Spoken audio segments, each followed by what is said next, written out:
اس کائنات کے اندر کبھی بھی ایسا نہیں ہوا کہ اللہ رب العزت نے انسانی ہدایت کے لیے اسباب پیدا نہ کیے ہوں، چونکہ ہدایت اتنی ضروری چیز ہے۔ رزق کوئی اللہ سے مانگتا ہے وہ پھر بھی دیتا ہے، کوئی نہیں مانگتا وہ پھر بھی دیتا ہے۔ اولاد اللہ سے مانگی جائے تو وہ پھر بھی دیتا ہے، نہ مانگی جائے تو وہ پھر بھی دیتا ہے۔ دولت، شہرت، عزت مانگنے میں بھی دیتا ہے اور نہ مانگنے میں بھی عطا کر دیتا ہے۔ لیکن ہدایت اتنی ضروری اور اہم شے ہے کہ ہر نمازی ہر نماز کی ہر رکعت میں وکالتاً یا اصالتاً بار بار یہ پڑھتا ہے اہدنا الصراط المستقیم، اللہ مجھے سیدھے راستے پہ استقامت عطا کر دے۔ تو کبھی بھی ایسا نہیں ہوا کہ اللہ رب العزت نے انسانی ہدایت کے سرچشمے کو مقفل کر دیا ہو، اس کو بند کر دیا ہو۔ ماضی کے اندر انبیاء علیہ السلام کے ذریعے ہدایت کو جاری رکھا گیا، اور یہی وجہ تھی کہ کائنات کا سب سے پہلا بشر، کائنات کا سب سے پہلا نبی بھی تھا کہ ہدایت اس سے روکی نہ جائے۔ اور میرے اور آپ کے نبی رحمت حضور ختمی المرتبہ جب تشریف لائے تو حضور پہ ختم نبوت کا تاج سجا ہوا تھا۔ اب ان کے بعد تو کوئی نبی نہیں آنے والا، لوگ تو ان کے بعد بھی آئیں گے، تو کیا اب حضور کے جانے کے بعد ہدایت کا دروازہ بند کر دیا گیا؟ تو پھر نبی تو اب نہیں آ رہے، اور 1400 سال گزر گئے اور حضور اس دنیا سے ظاہری پردہ فرما گئے، تو اب ہدایت کس طرح لوگوں تک پہنچے گی؟ تو فرمایا قیامت تک میرے ولی اس دنیا پہ جلوہ فراز رہیں گے، اور اولیاء کے پاکیزہ وجود سے تمہیں ہدایت نصیب ہوگی۔ اب ولایت کہتے کس کو ہیں؟ ولایت یاد رکھیے گا نسبی بھی ہوتی ہے، کسبی بھی ہوتی ہے، اور عطائی بھی ہوتی ہے۔ یعنی یہ بات بھی ممکن ہے کہ باپ بھی ولی ہو اور آگے بیٹا بھی ولی ہو۔ شکم مادر کے اندر اللہ اس کو ولایت عطا کر دے۔ ماں بڑی صالح تھی، باپ بڑا پاکیزہ تھا، ماں بھی نیک تھی، باپ بھی نیک سیرت تھا، تو اولاد طبعاً نیک ہوئی، تو یہ نسبی ولایت کہلائے گی کہ شکم مادر کے اندر اللہ نے اس کو ولایت سے معمور کر دیا۔ اب کسبی ولایت کیا ہے؟ کہ بندہ محنت کرتا ہے، ریاضت کرتا ہے، چلے کرتا ہے، اور اپنے نفس کو مار کے اپنی خودی کو پہچانتا ہے اور اپنے اندر اپنے رب کے سراغ کو تلاش کرتا ہے، تو یہ کسبی ولایت ہے۔ یہ آپ بھی کر سکتے ہیں، یہ میں بھی کر سکتا ہوں۔ اب عطائی ولایت کیا ہے؟ کہ اللہ نے جس کو چاہا اس کو ولایت عطا کر دی۔ جس طرح بشر حافی کے بارے میں ملتا ہے کہ یہ سب سے بڑے زمانے کے شرابی تھے، لیکن جب اللہ نوازنے پہ آیا تو اللہ نے ان کو بھی ولایت سے معمور کر دیا۔ ولایت نسبی بھی، کسبی بھی، عطائی بھی۔ لیکن نبوت صرف عطائی ہے، نہ نسبی ہے نہ کسبی ہے۔ یہ بات لازم نہیں کہ باپ نبی ہے تو بیٹا بھی نبی ہوگا، اور یہ بھی ممکن نہیں کہ ایک بندے نے اتنی محنت کی کہ وہ نبی بن گیا۔ یہ تو کسی نے اندھیرے کے اندر بیٹھ کے اپنے خوب سے باطن کا اظہار کیا اور اس نے یہ عقیدہ لکھ دیا کہ بندہ عمل کرتے کرتے نبی سے بھی بڑھ جاتا ہے۔ قطعاً ایسا نہیں ہوتا، آپ چاہ کے بھی نبوت حاصل نہیں کر پائیں گے۔ نبوت تو جس کو اللہ نے چنا ہوتا ہے، ماں کے پیٹ میں ہی ان کو پاکیزہ وجود عطا کر کے ان کو نبوت عطا کرتا ہے۔ تو نبوت کسبی اور نسبی نہیں ہوتی، بلکہ محض اللہ کی عطا ہوتی ہے۔ تو جو ولی ہوتا ہے اس کے سینے کے اندر خدمت خلق کا جذبہ کوٹ کوٹ کے رکھا گیا ہوتا ہے، اور وہ پابند شریعت ہوتا ہے اور پیکر سنت ہوتا ہے، حضور کا اطاعت کرنے والا ہے، اللہ کا حکم ماننے والا ہے، 5 وقت کا نمازی ہے، اور اس کا دل رقیق ہے، قلب نرم ہے۔ اب وہ ولی ہے۔ 1000 سال بیت گیا، لیکن آج بھی لوگوں کے دلوں پر راج کرتے نظر آتے ہیں۔ ہمیں کسی نے نہیں بتایا تھا کہ لاہور کے اندر کوئی داتا بھی رہتا ہے، اور یہ بھی عجیب اور بے تکے سے فلسفے ہیں جو ہماری طرف متوجہ ہوتے ہیں، اور خام خواہ ہمیں الجھا کے رکھ دیا جاتا ہے۔ جی داتا تو اللہ کی ذات ہے، آپ ان کو داتا کیوں کہتے ہیں؟ ہمارا جو ہے وہ مزاج اختلاف کا نہیں ہے، لیکن سچی بات ہے قبر آخر ہوتی ہے، میاں اللہ کے 99 ناموں کے اندر ایک نام بھی داتا نہیں ہے، تو پھر آپ نے داتا کیسے بنا دیا اللہ کو؟ جی داتا بمانا دینے والا، تو داتا تو عربی کا لفظ ہی نہیں ہے. تو اگر اس معنی پہ آپ اللہ کے ساتھ شریک ٹھہرائیں گے اور کہیں گے یہ شرک ہو گیا، کفر ہو گیا، تو پھر بار بار یہ دعا کیوں مانگتے ہیں رب ارحمہما کما ربیانی صغیرا، اللہ ہمارے والدین پہ اس طرح رحم فرما جس طرح وہ بچپن کے اندر ہمارے رب بنے. تو اب رب تو والدین کو کہا جا رہا ہے، رب ارحمہما کما ربیانی صغیرا، جس طرح بچپن کے اندر انہوں نے رب بن کے ہمیں پالا، تو اب پالنے والی ذات تو اللہ کی ہے، تو پھر رب ان کو کیوں کہا گیا؟ تو پھر ساتھ ہی بتایا جاتا ہے کہ یہاں پہ رب بمانا پالنے میں ہے، حقیقی پالنے والا اللہ ہے، لیکن ماں باپ ذریعہ تو بنتے ہیں. تو یہی بات تو ہم سمجھاتے ہیں کہ میاں حقیقی معنوں میں دینے والی ذات اللہ کی ذات ہے، لیکن اگر اس کے نیکوں کے پاس جا کے مانگے تو اللہ جلدی سن لیتا ہے، وہ جلدی عطا کر دیتا ہے. اب جن لوگوں نے اللہ کے نام کو باقی رکھا ہوتا ہے، اللہ کے ذکر کو باقی رکھا ہوتا ہے، اللہ قرآن کے اندر ارشاد فرماتا ہے اذکرونی اذکرکم، کہا تم میرا ذکر کرو میں تمہارا ذکر کروں گا. اب بندہ پکارتا ہے اللہ، یہ بندے کا ذکر ہے کہ بندہ اللہ اللہ پکار ہے. تو اب جب اللہ کہہ رہا ہے کہ تم میرا ذکر کرو گے تو میں تمہارا ذکر کروں گا، تو پھر کیا اللہ نام لے کے بندے کو پکارتا ہے؟ تو پھر علماء فرماتے ہیں اصل بات یہ ہے کہ جب کوئی اللہ کو پکارتا ہے تو پھر اللہ جبریل کو حکم دیتا ہے کہ جبریل میں فلاں بندے سے محبت کرتا ہوں، تو بھی اس سے پیار کر. اور پھر جبریل کو حکم دیا جاتا ہے، وہ آسمان پہ کھڑے ہو کے ندا دیتے ہیں اے فرشتوں، اللہ فلاں بندے سے محبت کرتا ہے، تم بھی اس کے ساتھ محبت کرو. اور پھر زمین پہ آگے ندا دیتے ہیں کہ اللہ اس سے پیار کرتا ہے، تم بھی اس سے پیار کرو. تو طبعی طور پہ، فطرتی طور پہ انسان کے سینے کے اندر اس شخص کے بارے میں محبت پیدا ہو جاتی ہے. اب خواجہ معین الدین چشتی اجمیری کو تو ہم نے نہیں دیکھا، خواجہ غریب نواز کو تو ہم نے نہیں دیکھا، حضرت سری سکتی جنید بغدادی کو ہم نے نہیں دیکھا، شیخ مجدد الفسانی کو نہیں دیکھا، حضرت داتا گنج بخش علی حجویری کو نہیں دیکھا، لیکن محبت تو ہے نا سینے میں، پیار تو ہے. تو یہ اس حدیث کا مصداق ہے کہ اللہ ان سے پیار کرتا ہے، تم بھی ان سے پیار کرو. اور فطرتی طور پہ انسان کے سینے کے اندر ان کے لیے محبت پیدا ہوتی ہے، جذبات پیدا ہوتے ہیں، الفت پیدا ہوتی ہے. اور اگر یہ سعادت نصیب ہو جائے کہ بندہ ان کے ہاتھوں پہ بوسہ دے لے یا ان کی قبر پہ حاضری دے لے، تو بندہ اپنے لیے یہ شرف کا باعث سمجھتا ہے. تو فرمایا تم میرا ذکر کرو میں تمہارا ذکر کروں گا. اب تمہارا ذکر کیسے کروں گا؟ کہا تمہارا چرچا بلند کر دوں گا، زمانے پہ تمہارا نام باقی رکھوں گا. اور صوفیاء فرماتے ہیں کہ انسان دو چیزوں کے مرکب کا نام ہے، ایک ہے جسم اور ایک ہے روح. اب جسم کو فنا ہے، یہ ختم ہونے والا ہے، جب مٹی کے نیچے جائیں گے مٹی کے ساتھ مٹی مل جائے گی، بات ختم ہو گئی.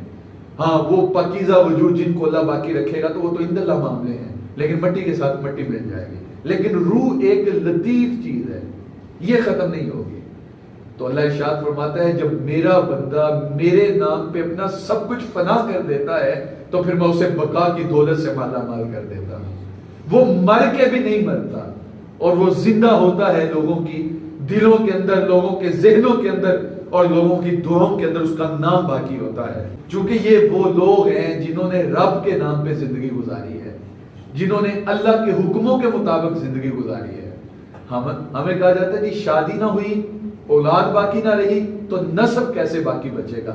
داتا گنج بخش علی حجویری کا تو کوئی بھی بیٹا نہیں ہے، لیکن آج آپ کو ان کی روحانی اولاد کہاں کہاں نظر آئے گی.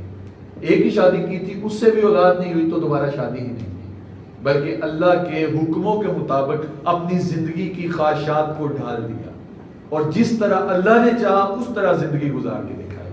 اور یہ وہ لوگ ہیں تتجافا جنوبہم عن المضاجع، ان کی کروٹیں ان کے بستروں سے الگ رہتی ہیں. یہ راتیں سو کے نہیں گزارتے، یہ نیند بے ہوشی کے عالم کے اندر رات کو نہیں گزارتے. اور جس طرح بھیڑ اور چوپائے کو چارہ نظر آیا، منہ اٹھایا وہاں پہ دوڑ لگا دی، چارہ کھایا، پیٹ بھرا، رات گزار دی، اس طرح نہیں تھا. بلکہ یہ لوگ تو فاقے کاٹتے تھے.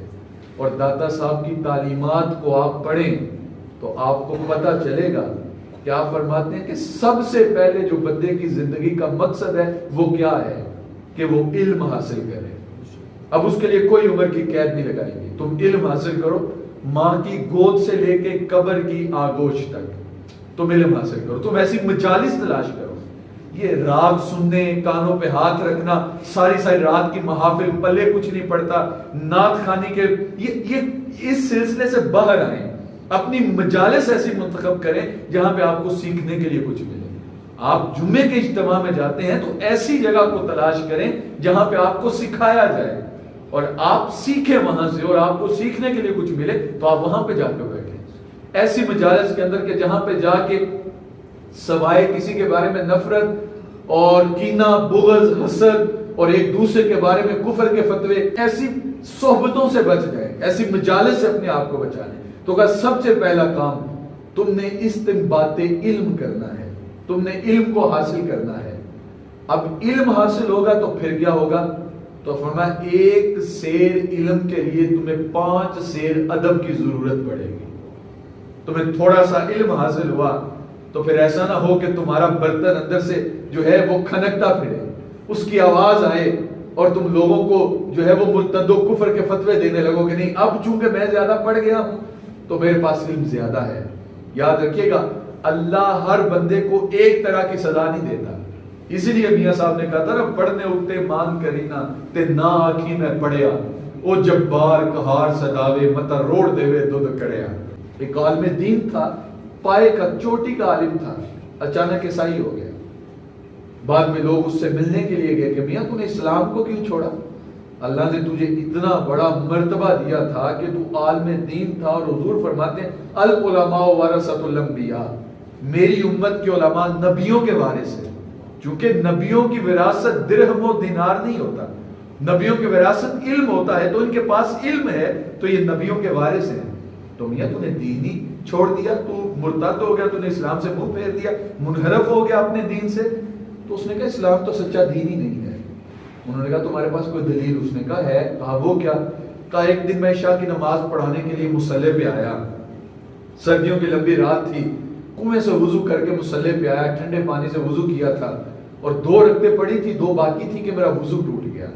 اب دل کے اندر خیال آیا کہ اب اگر یہاں پہ سلام پھیر کے دوبارہ جاؤں گا پھر وضو کرنا پڑے گا، اور پھر اندر آؤں گا پھر دوبارہ نماز پڑھاؤں گا، ٹائم بھی زیادہ لگے گا، سردی بھی لگے گی اور وضو بھی ٹھنڈے پانی سے کرنا پڑے گا. تو میں ایسے ہی نماز پڑھاتا رہا اور دل ہی دل میں ڈرتے رہا، کڑتے رہا کہ کہیں ایسا نہ ہو کہ اوپر سے پتھر برسے، اوپر سے عذاب نازل ہو، آگ برسے، اللہ کے غضب کا کوڑا میرے پہ مسلط ہو. لیکن میں نے سلام پھیر دیا، میرے پہ کوئی بھی عذاب نہیں آیا. تو دل کے اندر خیال تھا کہ شاید پہلی بار اللہ نے معاف کر دیا ہے، اگر دوبارہ ایسی حرکت ہوئی تو اللہ معاف نہیں کرے گا. تو دوبارہ ایسا ہوا تو میں نے پھر نماز پڑھا دی. پھر میرا معمول یہ بن گیا کہ میں بغیر وضو کے نمازیں پڑھاتا رہا، حتیٰ کہ ایک دن میرے پہ غسل جنابت واجب تھا، میں نے مصلی پہ آگے نماز پڑھا اور میرے پہ کوئی عذاب نہیں آیا. تو اگر اسلام سچا دین ہوتا تو میرے پہ عذاب نہ اترتا. تو ایک دنا عالم دین بول کے کہنے لگے میاں تو سمجھتا ہے تیرے پہ عذاب کوئی نہیں آیا، اس سے بڑا عذاب کیا ہو، اللہ نے تجھ سے اپنا دین ہی چھین لیا ہے.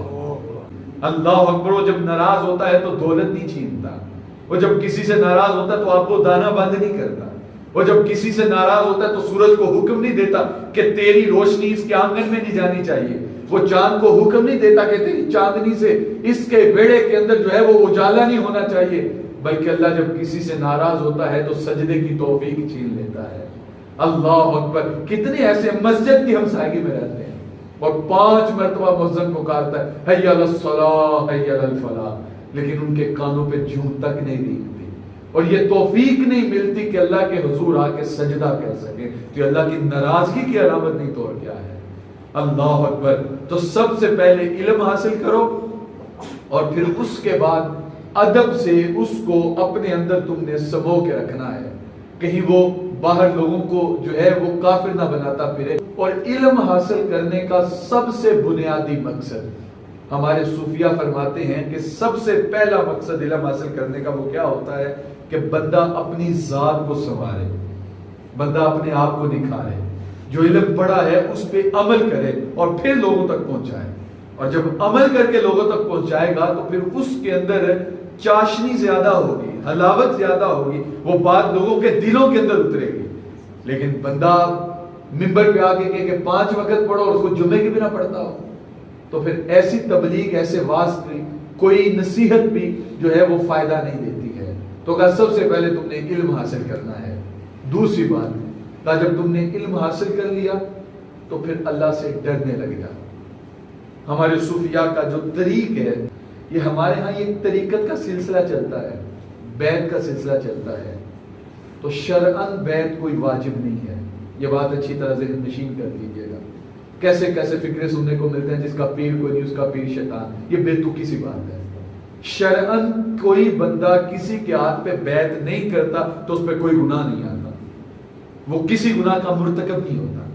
لیکن ہاں جب آپ نے اللہ کا قرب حاصل کرنا ہے تو پھر آپ کو ایسے بندوں کی ضرورت پڑے گی جو اس راستے سے گزر کے گئے ہو، جو آپ کو راستہ شناسائی کروا سکے، آپ کا بازو پکڑ کے آپ کو رب کی چوکھٹ پہ لا سکے۔ حضور فرماتے ہیں انسان کے جسم کے اندر ایک ایسا گوشت کا لوتھڑا ہے، جو خراب ہو گیا تو سارا جسم خراب ہو گیا، اور جو ٹھیک ہو گیا تو سارا جسم ٹھیک ہو گیا۔ فَهُوَ قلب، تو کہا اس کو دل کہتے ہیں۔ اب آپ ساری طریقت دیکھ لیں، حضرت داتا صاحب نے کشف المعجوب کے اندر تصوف کے 12 فرقے لکھے ہیں۔ آپ طریق دیکھیں تو وہ کیا ہے کہ انسان اپنے باطن کو سنوار لے، انسان اپنے اندر کو ستھرا کر دے۔ جب انسان کا اندر ستھرا ہوگا، اس کا باطن پاکیزہ ہوگا، تو یہ ہو نہیں سکتا کہ اس کے ظاہر سے اچھائی نہ ٹپکے، اس کے ظاہر سے خیر نہ ٹپکے۔ جن اسلاف کو ہم مانتے ہیں اور جس تصوف کے ساتھ ہمارا تعلق ہے، وہ تو بڑے ستھرے لوگ تھے، بڑے پاکیزہ و مطہر لوگ تھے۔ انہوں نے اپنی نظر پہ پہرا دیا اور اپنے دل پہ پہرا دیا۔ حضرت داتا صاحب فرماتے ہیں 1 سال تک صرف اور صرف سالک کا جو پہلا سبق ہے، مرید ہوتا ہے کسی شیخ کا، تو جو سب سے پہلا سبق ہوتا ہے وہ کیا ہوتا ہے کہ 1 سال تک خدمت خلق کرے۔ اس کے اندر کسی کا استثناء نہیں کہ یہ میرا اپنا ہے تو میں اس کی بات مانوں گا، اس کے کام آؤں گا، یہ میرا کچھ نہیں لگتا تو میں اس کے کام نہیں آؤں گا۔ تم اسے جانتے ہو، اسے نہیں جانتے، وہ مسلمان ہے یا کافر ہے، بطور انسانیت تم اس کی مدد کرو گے۔ اور مجھے وہ ایدی کا ایک جملہ یاد آیا، اختلاف لاکھ ہوں گے اپنی جگہ پہ، لیکن جب ایدی نے پہلی یہ بنائی تھی ایمبولینس تو اس کا انٹرویو دیا گیا نا، تو اس کے اندر اسے پوچھا گیا کہ آپ کی ایمبولینس، آپ کی جو گاڑی، اس کا منشور کیا ہوگا؟ تو جو بات اس نے کی میرے دل پہ لگی، اور کتنی دیر تک میں اپنے اندر اتر کے سوچتا رہا، اور اگر آپ اس کو محسوس کریں تو جب اسے پوچھا گیا کہ آپ کی گاڑی کا منشور کیا ہوگا، تو اس نے کہا تھا میری ایمبولینس کا کوئی مذہب نہیں ہوگا، یہ صرف انسانی خدمت کے لیے ہے۔ جب آپ خدمت خلق کے لیے نکلے ہیں تو یہ اپنا بیگانہ، یہ شرط کہاں سے آئی؟ بطور انسان آپ اس کی خدمت کریں، یہ پہلا سبق ہے۔ دوسرا سبق، 1 سال تک آپ اللہ کے حضور ریاضت کریں گے، دنیا سے کٹ جائیں گے، حجرہ نشین ہوں گے، صرف آپ ہوں گے اور آپ کا رب ہوگا۔ نوافل پڑھیں گے، قرآن پڑھیں گے، سجدے کریں گے، مراقبے کریں گے، آپ اپنے رب کو پہچانیں گے۔ یہ دوسرا سال گزر گیا۔ اور تیسرا سال حضرت داتا صاحب فرماتے ہیں یہ کس چیز کا ہوگا کہ انسان اپنے دل کی حفاظت کرے۔ ہمارے صوفیہ نقش بند نے اپنے دل کی بڑی حفاظت کی تلقین کی ہے۔ آج ہمارے پاس وہ طریقت باقی نہیں رہی، اسی لیے ہماری خانقاہیں بھی اجڑ گئی، ہمارے پاس باقی کچھ نہیں رہا۔ آج کل کی خانقاہیں بطور نام ہے، اللہ ماشاءاللہ، میں سب کی بات نہیں کر رہا، بڑے اچھے لوگ بھی دنیا پہ موجود ہیں، لیکن اس کے باوجود آج جو کچھ معاشرے پہ ہوتا ہے وہ آپ بھی دیکھتے ہیں، وہ ہم بھی دیکھتے ہیں، کس طرح کی عجیب جو ہے وہ رسومات معاشرے پہ جو نمودار ہوتی ہیں، اور پھر انسان کو شرم سے سر جھکانا پڑتا ہے، اور وہ بھی ہمارے کھاتے میں ڈال دیے جاتے ہیں۔ کوئی داڑھی منڈا ہے، کسی نے لمبے لمبے بال رکھے ہوئے ہیں، یا تو 4-5 چادریں ضرورت سے زیادہ اوڑھ دیں گے یا بالکل کپڑے اتار کے پھینک دیں گے، یہ اللہ کا ولی ہے۔ اور پھر جو ہے وہ عورتوں کے ساتھ بغلگیر ہوتے ہیں اور ناچتے ہیں، نچواتے ہیں، گالیاں بکتے ہیں۔ یہ کیسے اللہ کا ولی ہو سکتا ہے؟ اللہ کے ولی کو طبی طور پہ خدمت خلق کا جذبہ دیا جاتا ہے۔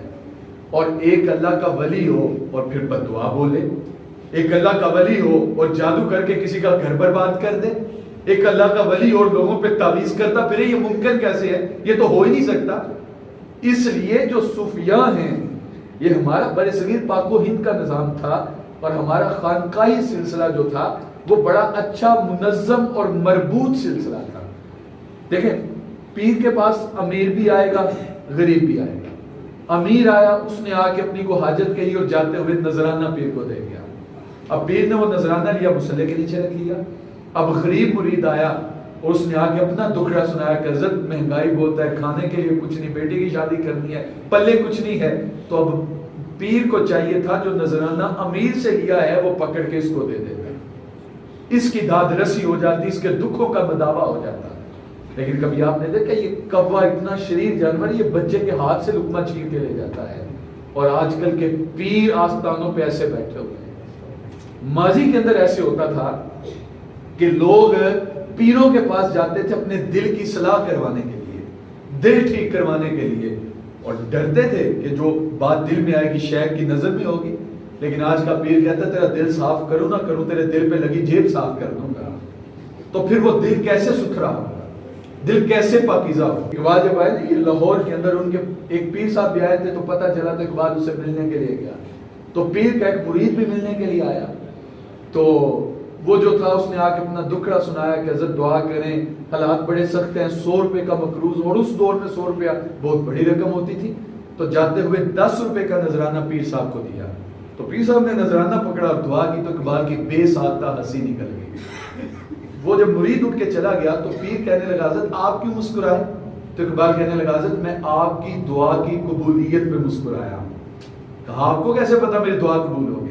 کہا جب وہ آپ کے پاس آیا تو 100 کا مقروض تھا, جب اٹھ کے گیا تو 110 کا ہو چکا تھا. چاہیے تو یہ تھا وہ 10 آپ اس کو واپس پلٹاتے, میاں جس کا قرضہ دینا ہے یہ 10 اس کو دے دو, باقی تمہارے 90 رہ جائیں گے. ادھر اقبال نے کہا تھا ہم کو تو میسر نہیں مٹی کا دیا بھی, اور گھر پیر کا بجلی کے چراغوں سے ہے روشن. قوم باذن اللہ جو کہہ سکتے تھے رخصت ہوئے, خانقاہوں پہ رہ گئے مجاور اور گور کن. میراث میں آئی ہے مسند ارشاد ان کو, زاغوں کے تصرف میں عقابوں کا نشیمن. نذرانہ نہیں سود ہے یہ پیران حرم کا, ہر خرقہ سالوس کے اندر ہے مہاجر. شہری ہو دیہاتی ہو مسلمان ہے سادہ, مانندے بتا پجتے ہیں کعبے کے برہمن. مرید آیا کہ حضرت ہمیں اللہ کا ذکر سکھایا جائے, اور پیر کہتا بس میرا نام ہی جپو, تم یہاں پہ بیٹھ جاؤ بس پیر پیر ہی کرتے رہو. یہ کیسی طریقت ہے؟ حضرت عبد القادر جیلانی فرماتے ہیں پیر کا کام صرف اتنا ہوتا ہے جتنا ایک ماں کا کام ہوتا ہے. ماں بچے کو دودھ پلاتی ہے اور انگلی سے پکڑ کے چلنا سکھا دیتی ہے, اور جب چلتا ہے تو ماں کہتے ہیں خود بھی کما اور مجھے بھی لا کے کھلا.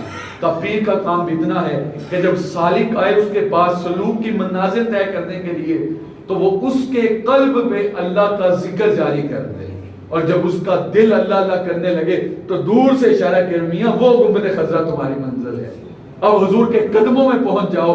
لیکن یہاں پہ پیر خدا بن کے نہیں بیٹھ جاتے, درمیان میں دیوار نہیں بن جاتے. جو واقعتاً حقیقی پیر ہیں ہم ان کی بات نہیں کرتے, لیکن اس وقت جو معاشرے پہ ہو رہا ہے 2 نمبر کاروبار ہو رہے ہیں, میں اس کی نشاندہی کر رہا ہوں. اقبال نے کہا تھا پوچھی ہے تو نے امامت کی حقیقت مجھ سے, دعا ہے حق تجھے میری طرح صاحب اسرار کرے. دے کے احساس زیاں تیرا لہو گرما دے, تجھے فقر کی سان چڑھا کے تیز تلوار کرے, اور موت کے آئینے میں دکھلا کے تجھے رخ دوست زندگی تیرے لیے اور بھی دشوار کرے. فتنہ ملت بیضا ہے امامت اس کی, جو مسلم کو سلاتی کا پرستار کرے. پیر وہ نہیں ہوتا کہ جس کے پاس آپ نے بیعت کی اور وہ آپ کو جنت کا پڑمڑ دے دے, زندگی سوکھی کر دے. پیر وہ ہوتا ہے آپ بیعت کرنے کے لیے گئے, پیر نے پوچھا بیٹا 5 وقت کی نماز پڑھتے تھے؟ جی حضور میں پڑھتا تھا. کہا آج کے بعد تجھے تہجد بھی پڑھنی پڑے گی, تمہیں صبح اٹھ کے اللہ کا ذکر بھی کرنا پڑے گا, نہیں تو میرے حلقہ ارادت میں تمہاری کوئی گنجائش نہیں ہے. پیر تو یہ تھے, وہ اسلوب سکھاتے جس سے بندے کو اللہ کا قرب حاصل ہوتا. لیکن معذرت کے ساتھ چونکہ جو ماضی کے لوگ تھے وہ اللہ کا قرب تلاش کرتے تھے. آج تو ہمیں پیر وہ چاہیے جو تویز دے, میں اپنے پرس کے اندر رکھوں تو میرے پرس سے پیسے ختم نہ ہوں. مجھے پیر وہ چاہیے جو تویز دے, میں دکان کے اندر لٹکا دوں میری دکانوں سے گاہکوں کا رش ختم نہ ہو. مجھے پیر وہ چاہیے جو تویز دے تو میری بیٹیوں کا رشتہ ہو جائے. مجھے پیر وہ چاہیے جو تویز دے تو میرے بندے ہوئے کام بھی کھل جائیں, نمازیں بھی نہ پڑھنی پڑے, صدقہ و خیرات بھی نہ کرنا پڑے, قرآن بھی نہ پڑھنا پڑے, اور میرے سارے کام ہو جائیں. تو پھر ویسے ہی پیر ہم کو ملے ہوئے ہیں, اور پھر یہ ہمارے اوپر ایسے مسلط ہوئے ہیں, اور پھر جو ہے وہ اللہ ماشاءاللہ ہماری عقیدتوں سے بھی کھیلتے ہیں، ہماری عزتوں سے بھی کھیلتے ہیں، اور نیم برہنہ لباس پہن کے عورتیں ان کے ساتھ بغل گیر ہوتی ہیں، نہ باپ کو شرم آ رہی ہوتی ہے، نہ بیٹی کو حیا آ رہا ہے، نہ بیٹے کو حیا آ رہا ہے کہ میری ماں کیا کر رہی ہے، اور بیٹا نماز پڑھے نہ پڑھے کوئی پرواہ نہیں، لیکن ہفتے کے بعد پیٹ کی چوکھٹ پہ سلامی ضرور دینی ہے، وہ نہ دینے گیا تو گھر میں قیامت برپا ہو جائے گی۔ میاں اس طریقت کو ہم نہیں مانتے، اور اس طریقت کا اسلام کے ساتھ کوئی تعلق نہیں ہے۔ اس لیے یہ وہ لوگ تھے تتجافا جنوبہم عن المضاجع، جن کی کروٹیں ان کے بستروں سے الگ رہتی تھیں۔ اور یہ مجھے بتائیے، حضرت داتا صاحب کی ساری تعلیمات آپ پڑھیں، کرامت کو ولایت کا معیار بنا دیا، حالانکہ یہ ولایت کا کوئی معیار نہیں تھا۔ کرامت کا من حیث الانکار کفر ہے، اگر آپ کرامت کا انکار کر دیں تو وہ کفر ہے، لیکن اگر آپ کہیں کہ اس سے یہ کام ہوا ہے جو عادتاً محال ہے تو یہ کرامت ہوگی، تو یہ بات بھی درست نہیں ہے۔ ہر چمکنے والی چیز سونا نہیں ہوتی۔ مثال کے طور پہ ایک بندہ اللہ کا بڑا برگزیدہ بندہ ہے، ساری زندگی اس نے لوگوں کی خدمت کی، اس سے کسی کو نقصان نہیں پہنچا، اور وہ شب زندہ دار ہے، تہجد گزار ہے، 5 وقت کا باجماعت نمازی ہے، مؤذن بھی ہے، قرآن بھی پڑھتا ہے، اس کا وجود پاکیزہ ہے، لیکن اس کے ہاتھ سے ساری زندگی کرامت کوئی نہیں ظاہر ہوئی، تو کیا اب اس کی ولایت کا انکار کر دیں گے؟ حضرت داتا صاحب نے کشف المحجوب کے اندر علی الخواص کا واقعہ لکھا۔ آپ فرماتے ہیں کہ یہ اللہ کے بہت بڑے ولی تھے۔ اب مجھے بتائیے، جس کو داتا صاحب بھی کہہ رہے کہ اللہ کا بہت بڑا ولی تھا، وہ کتنا بڑا ولی ہوگا؟ اور یہ جنگلوں میں رہتے تھے، دنیا سے بائیکاٹ تھا، اللہ کو راضی کرتے تھے، کہیں سے کوئی لقمہ مل لیا گیا تو کھا لیا، نہیں تو پتے کھائے، پانی پیا، گزارا کیا، اللہ اللہ کیا۔ ایک عیسائی پادری نے جب ان کے بارے میں سنا، ان کی شہرت کا ڈنکا سنا کہ وہ بڑے اللہ والے ہیں، تو اس کو شوق ہوا کہ میں علی الخواص سے ملوں، تو وہ ملنے کے لیے تلاش کرتا کرتا آپ کو آیا، تو جنگل کے اندر آپ ملے، تو کہنے لگا آپ علی الخواص ہیں؟ تو انہوں نے کہا جی میں علی الخواص ہوں۔ تو کہنے لگا میں آپ کی صحبت میں چند دن گزارنا چاہتا ہوں۔ تو وہ کہنے لگے میاں میں فقیر آدمی ہوں، تو تم میری صحبت کے اندر مشکل ہوگا، تم دن نہیں گزار سکتے۔ اس نے کہا نہیں میری آرزو ہے، اگر آپ اجازت دیں میں آپ سے کوئی مطالبہ نہیں کرتا۔ انہوں نے کہا ٹھیک ہے آ جاؤ۔ 2-4 دن گزرے تھے، جب بھوک شدت ہوئی تو عرض کرنے لگا حضور ایک بار کھانا منگوا دیں، اس کے بعد کوئی سوال نہیں کروں گا۔ تو آپ نے کہا میں نے تو پہلے کہا تھا تو میرے ساتھ گزارا نہیں کر سکتا۔ وہ کہنے لگا نہیں حضرت ایک بار اللہ سے مانگے نا۔ تو حضرت علی الخواص نے سجدے کے اندر سر رکھا اور دعا کیا مانگی، کہا مالک تو تو جانتا ہے میں کتنا گناہگار شخص ہوں، لیکن اس کے سامنے میری لاج رکھ لے۔ تو آسمان سے ایک دسترخوان اترا جس پہ 2 روٹیاں اور 2 شربت کے پیالے تھے۔ آپ نے 1 روٹی 1 شربت کا پیالہ اس کو دیا، 1 روٹی 1 شربت کا پیالہ خود لیا، اور کہا اللہ کا نام لے کے کھاؤ۔ کھانا کھایا، پھر اللہ اللہ ہونے لگا۔ 2-4-5 دن گزرے تھے، تو دوبارہ جو ہے وہ اس کو بھوک کی شدت ہوئی، تو اس نے کہا کہ حضرت اب کھانا مانگے نا، اس کے بعد میں آپ سے رخصت چاہوں گا، میں آپ کے ساتھ واقعی گزارا نہیں کر سکتا۔ تو حضرت علی الخواص کے دل کے اندر خیال آیا کہ ہر دفعہ معاملات ایک جیسے نہیں ہوتے۔ اس دن تو اللہ نے لاج رکھ لی تھی، اگر آج سجدے کے اندر سر رکھا تو کھانا نہ آیا۔ یہ کون کہہ رہے؟ جس کو داتا صاحب بھی اللہ کا ولی کہہ رہے ہیں۔ یہ وہ کہہ رہے کہ ہر طرح معاملات ایک جیسے نہیں ہوتے، اور یہاں پہ کبھی منہ سے کیل نکلتے ہوئے نظر آتے ہیں، تو کبھی کانوں سے سریا نکلتا ہوا نظر آتا ہے، اور ڈنکے کی چوٹ پہ کہا جا رہا ہوتا ہے یہ کرامت ہے۔ تو اللہ کا خوف کرو، حیا کرو، کیوں لوگوں کو گمراہ کرتے ہو؟ بولے انسان وہ بھی ماننے لگ جاتے ہیں جی کچھ ہے تو اتنے لوگ جا رہے ہیں نا۔ تو میں کیا کرتا ہوں میاں، جو مندروں کے اندر جا کے منتیں مانتے ہیں، کیا ان کی منتیں وہاں پہ پوری نہیں ہوتی؟ تو پھر بتوں کو ماننے لگ جائیں جی کچھ ہے تو لوگ جا رہے ہیں نا۔ یہ تو معیار ہی نہیں تھا ولایت کا۔ ولایت کا معیار کیا تھا؟ یا اللہ کا قرآن تھا، یا رسول اللہ کا فرمان تھا۔ حضرت باز بستامی علیہ الرحمہ کہتے ہیں ایک شخص تمہیں ہوا کے اندر اڑ کے دکھائے اور اس کا صرف ایک کام شریعت کے خلاف ہو، کہ اس کی اطاعت نہیں کی جائے گی، اس کو اللہ کا ولی نہیں کہا جائے گا، اس کو باغی شریعت کہا جائے گا۔ اور یہاں پہ داڑھی مونڈے اور جو ہیں وہ لمبی لمبی مونچھوں والے اور 6 ماہ غسل نہیں کیا ہوتا تو ان کو اللہ کے کامل ولی سمجھا جا رہا ہوتا ہے۔ تو کہنے لگے ہر دفعہ ایک ایسے معاملات نہیں ہوتے۔ تو ان کے دل کے اندر جب یہ بات آئی تو انہوں نے کہا میاں تو بھی تو عیسائیوں کا بہت بڑا پادری ہے نا، تو تو بھی تو مانگنا اللہ سے اللہ تجھے عطا کرے۔ تو اس پادری نے کہا یہ کون سی بات ہے؟ اس نے بھی سجدے کے اندر سر رکھا، آسمان سے ایک دسترخوان اترا، اس کے اوپر 4 روٹیاں اور 4 شربت کے پیالے تھے۔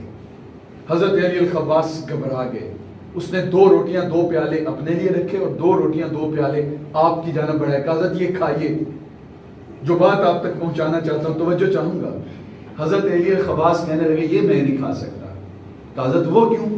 کہا کرامت یہ ہو نہیں سکتی اور استدراج کا کھانا میں کھاؤں گا نہیں۔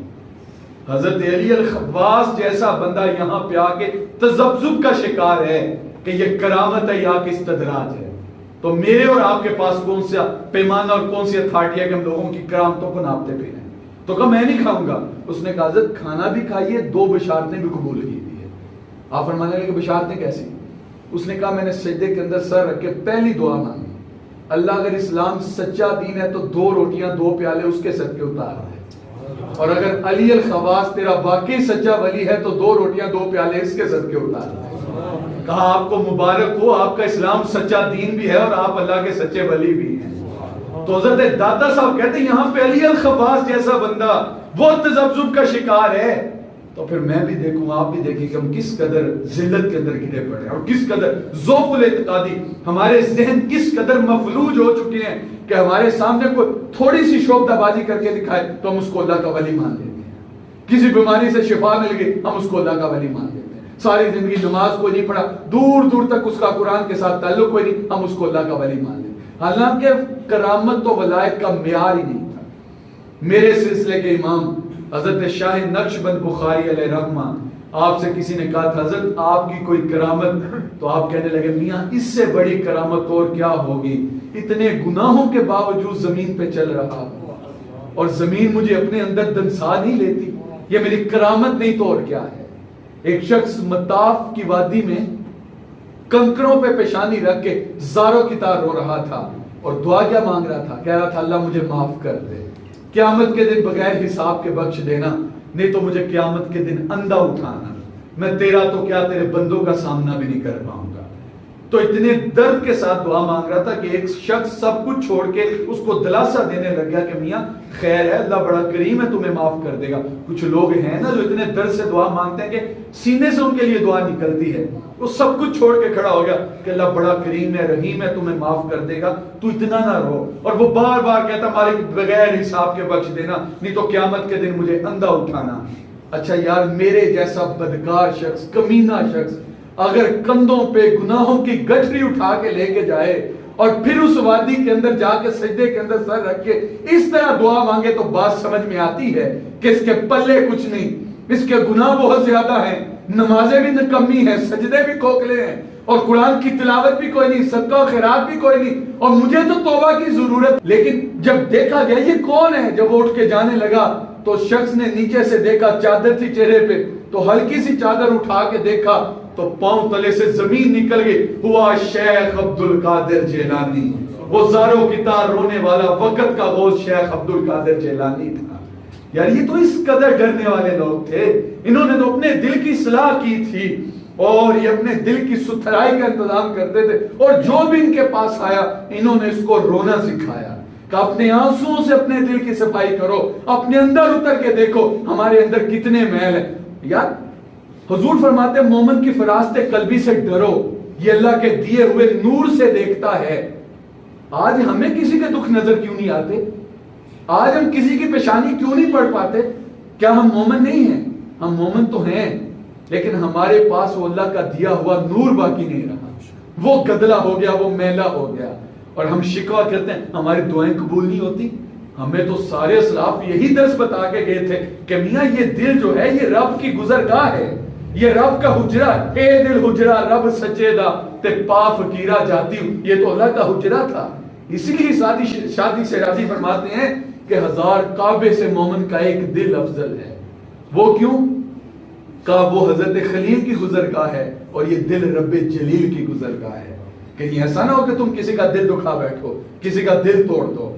یار اس دل کو، جب اس دل کے اندر اللہ نے آنا تھا، اللہ کے نور کی تجلیات نے آنا تھا، تو ہمارے دل گدلے کیوں، ہمارے دل میلے کیوں؟ کبھی ہم نے اس قدر اپنے اندر اتر کے دیکھا؟ ہم نے سوچا؟ ہم نے کبھی اپنے آپ کو سدھارنے کی کوشش نہیں کی؟ ہم نے کبھی اپنے گناہوں سے لدے ہوئے بدن کو جنبش ہی نہیں دی، اور ہم نے کبھی آنکھوں سے آنسوں کا خراج پیش ہی نہیں کیا۔ جو پیدائشی نابینا ہے اس کو کیا پتا کہ مور کے پروں کے اندر قدرت کی مینا کاری کے کیا رنگ ہیں۔ جو پیدائشی نابینا ہے اس کو کیا پتا کہ تتلی کے پروں کے اندر قدرت کی صنائی کا نظارہ کیا ہے۔ جو پیدائشی نابینا ہے اس کو بہتی ندیاں اور پھوٹتے جھرنے اور قوس قزح کی رنگینی اور دنک کی شوخی کا کیا اندازہ ہو سکتا ہے۔ اسی طرح جس کے دل کی آنکھ اندھی ہے اسے کیا پتا سجدے کا نور کیا ہے، اسے کیا پتا قیام کا حظ کیا ہے اور رکوع کا لطف کیا ہے۔ میاں اس کو اجاگر کرنا پڑے گا۔ جب یہ اندر سے ستھرا ہوگا پھر تمہیں عبادت کا مزہ آئے گا۔ جو کبھی خوف خدا کے اندر رویا ہی نہیں اسے کوئی کیسے لفظوں میں بتائے کہ تہجد کے وقت جب بندہ گرم بستر چھوڑتا ہے اور ٹھنڈے پانی سے وضو کر کے مصلی پہ آتا ہے اور اپنے گناہوں کو یاد کرتا ہے اور اس کی آنکھیں آنسوں کا خراج پیش کرتی ہیں اور گرم گرم آنسو جب رخسار سے ہوتا ہوا مصلی پہ جذب ہوتا ہے اور کوئی دیکھ نہیں رہا ہوتا، لیکن اس یقین کے ساتھ وہ اپنے سارے گناہ دہراتا ہے کہ میرا رب مجھے معاف کرنے والا ہے، تو جو لطف اس کو ملتا ہے اس کا اندازہ کیسے کیا جا سکتا ہے۔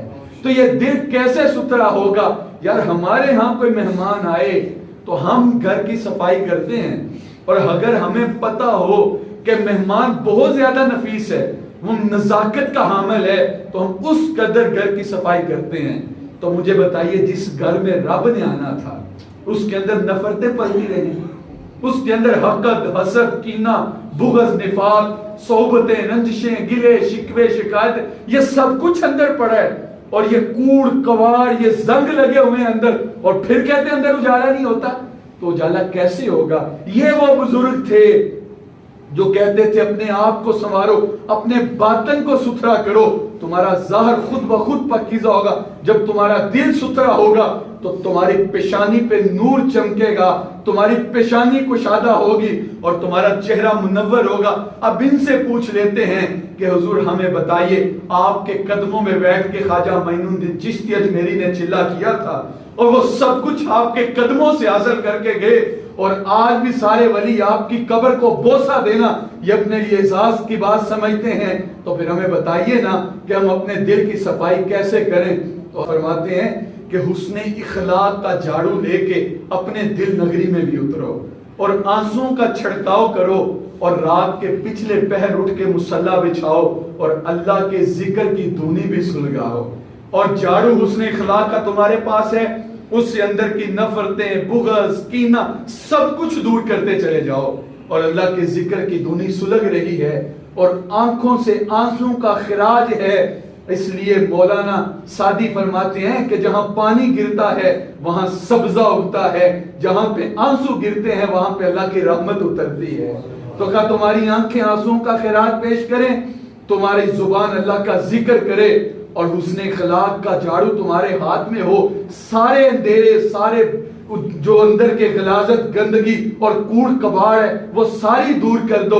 رات کے پچھلے پہر چین سے سو نہ جاؤ، بلکہ کوئی غیبی طاقت آ کے تمہارے دل پہ دستک دے کہ میاں تیرے سجدے کا وقت ہو گیا، تیرے ذکر کا وقت ہو گیا۔ اسی لیے میاں صاحب نے کہا تھا رات پوے تے بے دردانو نیند پیاری آوے، تے درد مندانو یاد سجن دی ستے آن جگاوے۔ رات کے پچھلے پہر اٹھ کے تم اپنے دل نگری میں اترو، اور پھر ساری چیزیں اندر سے کوڑ کباڑ دور کر کے، آنسوں کا چھڑکاؤ کر کے، حسن اخلاق کا جھاڑو لگا کے، اور اللہ کے نام کی دھونی سلگا کر کے، پھر مالک کی بارگاہ میں اپنے دل کو کشکول بنا کے کھڑا کر لو، اور پھر کہو ساری تمنائیں دل سے رخصت ہو گئیں، مالک اب تو آجا، اب تو خلوت ہو گئی، مالک دیکھ اب تو اور کوئی بھی نہیں ہے، اب تیرے علاوہ میرے دل کے اندر کسی اور کی چاہت نہیں ہے، وہ دنیا کا محبوب ہو، وہ دولت ہو، وہ شہرت ہو، وہ عزت ہو، وہ نفس کا کمینہ پن ہو، مالک سب کو دور کر دیا، صرف ایک تیری آرزو لیے رات کے اس پچھلے پہر